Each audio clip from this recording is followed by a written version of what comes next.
ନମସ୍କାର। ଏ ସଂକ୍ରମଣ କାଳରେ ମୋର ଗୋଟେ ପୁରୁଣା ଗପଟେ ମୁଁ ଆପଣମାନଙ୍କୁ ଶୁଣାଇବାକୁ ଚାହୁଁଛି।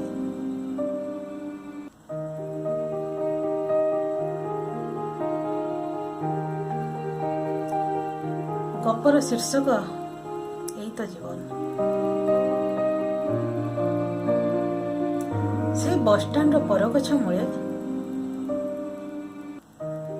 ବସି ଭିକ ମାଗୁଥିଲା ଗୋଟେ ବୁଢ଼ୀ ମା। ସେ ବସଷ୍ଟାଣ୍ଡର ବରଗଛ ମୂଳେ ବସି ଭିକ ମାଗୁଥିଲା ଗୋଟେ ବୁଢ଼ୀ ମା। ତାର ଦୁଇ ଗୋଡ଼ କାମ କରି ନାହିଁ। କିଏ ଜାଣି କେବେଠୁ ପକ୍ଷାଘାତରୁ, ଅନାହାରରୁ ଅବା ପଢ଼ତ୍ୱ ପ୍ରଭାବରୁ।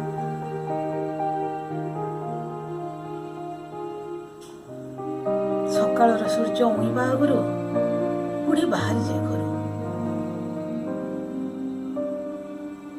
ତା ଦୁଇ ହାତ ସାହାରାରେ ନିଜର ଦେହଟାକୁ ଖୋସାଡ଼ି ଖୋସାଡ଼ି ନିଏ।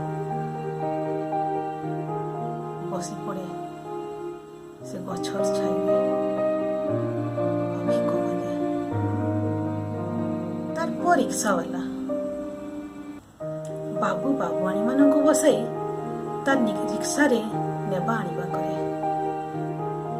କେତେବେଳେ କେମିତି ତା ବୁଢ଼ୀମା ଉପରେ ନଜର ପଡ଼ିଗଲେ ଘୃଣାରେ ମୁହଁ ବୁଲେଇ ଦିଏ। ସମାଜରେ ଦୁଇ ଜଣଙ୍କ ଆଗରେ ସାମ୍ନା ସାମ୍ନି ପଡ଼ିଗଲେ ମା ବୋଲି ଡାକିବାକୁ ତାକୁ ଲାଜ ଲାଗେ। ହେଲେ ବୁଢ଼ୀର ମମତାରେ କେବେ ପରିବର୍ତ୍ତନ ହୁଏନି। ଯେତେ ଝଡ଼ ଝଞ୍ଜା ଆସୁ ଜୀବନରେ ସେ କେବେ ବଦଳି ନାହିଁ। ବୋହୂକୁ କେବେ ମାଗିନି ପେଜ କି ତୋରାଣୀ। ବଢିଲା ବଢିଲା ନାତି ନାତୁଣୀର ଝି ଝାକରକୁ ମୁଣ୍ଡ ପାତି ସହେ। କେବେ କେହି ସହୃଦୟର ମଣିଷ ମିଳିଗଲେ ଯଦି କିଛି ଭଲ ଖାଇବା ଜିନିଷ ମିଳିଯାଏ ଚଟାପଟ ଖାଇଦେବାକୁ ମନ ବଳେନି ତାର। ଛୋଟ ନାତିଟା ପାଇଁ କାନିରେ ଗୁଡ଼େଇ ନିଏ। ଛୋଟ ନାତି ତାର କିଛି ବୁଝେନି। ହସି ହସି ତା ଠୁମକ ଠୁମକ ଚାଲିରେ ଆସି ବୁଢ଼ୀ ଯାହା ଦିଏ କେତେ ସୁନ୍ଦର ଭାବରେ ଖାଇନିଏ। ବୁଢ଼ୀକୁ ଯେତେବେଳେ ଦେଖିବ ମୁଲକିନା ହସିଦିଏ। ଆଉ ସେଇ ହସର ମୂଲ ଯେ କେତେ ଅମୂଲ ସେ ବୁଢ଼ୀ ହିଁ ବୁଝିପାରେ। ଦିନେ ରିକ୍ସାବାଲାର ଦେହ ଖରାପ ହେଇଗଲା। ସେ ହସ୍ପିଟାଲରେ ଭର୍ତ୍ତି ହେଲା। ବୁଢ଼ୀକୁ ଯେତେବେଳେ ଖବର ମିଳିଲା ସେ ହସ୍ପିଟାଲ ବାରଣ୍ଡାରେ ଆସି ଘୁଣ୍ଟଟେ ପରି ବସି ରହିଲା। ପୁଅ ବୋହୂ ତାକୁ ଦେଖିଲେ ରାଗ ତମ ହେଲେ। ତେଣୁ ପାଖକୁ ଯିବାକୁ ସାହସ କଲାନି। ଅଥଚ କାଳେ କଣ ହେଇଯିବ କି ତାର ପୁଅକୁ, ଏହି ଆଶଙ୍କାରେ ମା ତାର ପୁଅକୁ ଛାଡ଼ିକି ଭିକ ବି ମାଗି ଯାଇ ପାରିଲାନି। ଡାକ୍ତର ବାବୁ ଆସିଲେ। ବୁଢ଼ୀ ତରତର ହୋଇଯାଇ ନିଜ ମନର ସବୁ ପ୍ରଶ୍ନ ପଚାରିଗଲା। ପୁଅ ଭଲ ହବ କି ନାହିଁ? ତାର କିଛି ହୋଇଯିବନି ତ? ତାର କିଛି ହୋଇଗଲେ ତାର ପରିବାର ଭାସିଯିବେନି ତ? ଡାକ୍ତର ବାବୁ ତାକୁ ସାନ୍ତ୍ୱନା ଦେଲେ। ଡାକ୍ତର ବାବୁ ଦେଖିଛନ୍ତି ବୁଢ଼ୀକୁ ଏକଲା ଏକଲା ଅନାଥ ପରି କେମିତି ପଡ଼ିଥାଏ ଗଛ ତଳେ। ସେ ବୁଢ଼ୀକୁ ବୁଝେଇଲେ, ନାଇଁ ମା, ଚିନ୍ତା କରନି, ତମ ପୁଅ ବହୁତ ଶୀଘ୍ର ଭଲ ହୋଇଯିବ। ବୁଢ଼ୀ ନିଜକୁ ନିଜ ବହେ କୋସିଲା। ନିଜ ପୁଅର ଅମଙ୍ଗଳ ସେ କେମିତି ଚିନ୍ତା କରିପାରୁଛି। ନିଜକୁ ନିଜେ କେତେ କଣ କହୁ କହୁ ସବୁ ଦେବାଦେବୀଙ୍କୁ ମୁଣ୍ଡିଆ ମାରି ପକେଇଲା। ମୁଁ ପାଗଳି, ମୁଁ କାହିଁକି ଏସବୁ ଏମିତି ଭାବୁଛି? ପ୍ରଭୁ, ମୋ ପୁଅକୁ ଭଲରେ ରଖିଥାଅ। କିଛି ଦିନ ପରେ ସତକୁ ସତ ପୁଅ ଭଲ ହୋଇଗଲା, ଘରକୁ ଗଲା। ଏପଟେ ବୁଢ଼ୀ ଭିକ ମାଗି ନ ଯାଇପାରି ସେମିତି ଡାକ୍ତରଖାନା ବାଉଳାମୁଣ୍ଡାରେ ପଡ଼ିଥାଏ।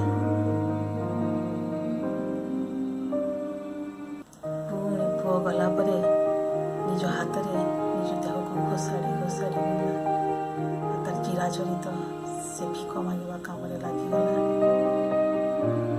ହଠାତ୍ ଦେଖିଲେ ଦିନେ ସମସ୍ତେ ଯେ ବୁଢ଼ୀ ତାର ଭିକ ମଗା ଥାଳରେ ମୁଣ୍ଡ ମାଡ଼ି ପଡ଼ିଛି। ତା ମୁଣ୍ଡ ଉପରେ ଶୁଭୁଛି ଭୋକିଲା ଚିଲ ଶାଗୁଣାଙ୍କ ଚିତ୍କାର। ତା ପୁଅକୁ ଖବର ଗଲା। ତା ପୁଅ ପାଖକୁ ଖବର ଗଲା। ରିକ୍ସାବାଲା କହିଲା, ସେ ବୁଢ଼ୀ କିଏ? ମୁଁ ତ ତାକୁ ଚିହ୍ନିନି।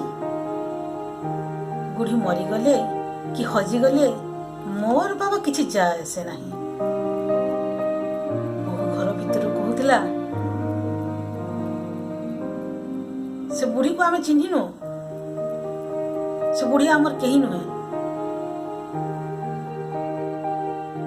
ଏପଟେ ରିକ୍ସାବାଲାକୁ ଡାକି କହିଲା, ଏଇ ଦେଖ, ତାକୁ ମା ବୋଲି ଯଦି କହିବ ତାହେଲେ ଶୁଦ୍ଧକ୍ରିୟା କରିବାକୁ ପଡ଼ିବ। ଏ ତ ସହର, ଏଠି ଜାତି ଭାଇ କେହି ନାହାନ୍ତି। ଏଠି କେହି ଜାଣିନାହାନ୍ତି ସେ ତୁମର ମା ବୋଲି।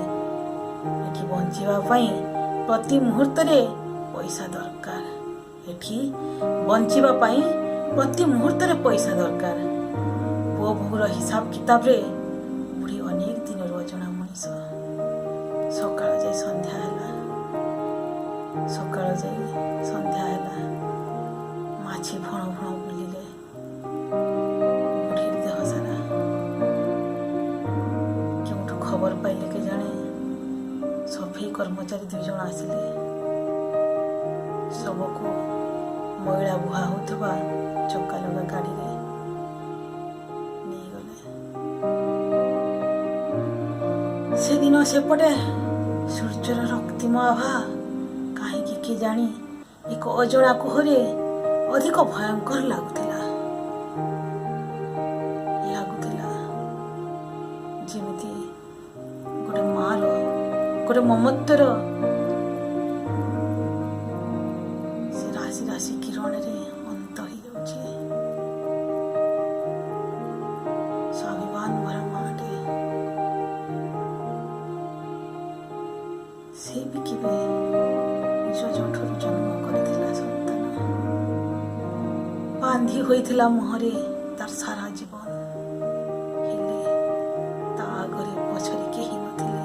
ତା ଶେଷ ଯାତ୍ରାରେ ବୁହା ହୋଇଯାଉଥିଲା ଗୋଟେ ନିରିମାଖି ମା।